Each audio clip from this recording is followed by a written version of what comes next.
Now, understanding insulin is a bit of a tricky hormone to grasp, because if we spike insulin too high by taking on too many carbs, especially if it's in the form of sugar, such as a sweet, we can get a sugar high from the carbohydrate, but insulin tries to rebalance this and we get a sugar low or a crash. So you can imagine that too much sugar can create a yo-yo effect on a person's mood, as their sugar levels go up and back down, and their dietary intake is consistent with poor food choices. Then eventually, whether we do something with the energy or not, we have a sugar low or a crash due to a spike in insulin. Our brain misses the kick we get from the sudden rush of energy and wants that spike in energy again.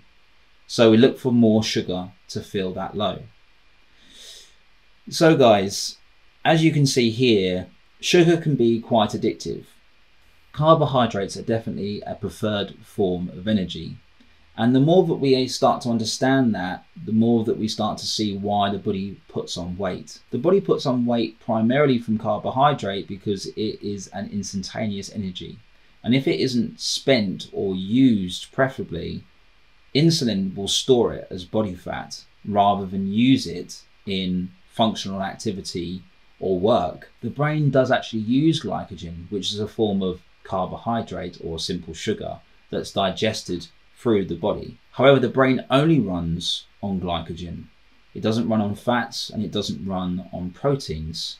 Therefore, glycogen is always the preferred form of energy. This means that we can become quite addicted to sugar and carbohydrate-based foods because they give us that instantaneous energy that the brain is always looking out for or seeking. All these ups and downs can help to lead to your body becoming insulin resistant, resulting in potential type 2 diabetes. So again guys, if we have too much of a sugary diet or we have too much carbohydrate in our diet, and a fantastic example of that is actually having too much fruit, we can make ourselves insulin resistant. Insulin resistance is where the body has had to spike a large amount of insulin into the bloodstream to be able to help bring down the amount of sugar present in the body. Now you can imagine that if you consume a high amount of sugar or a high amount of carbohydrate, that's going to spike the amount of glycogen in your blood, and that your body is going to counteract that with insulin to bring it back down.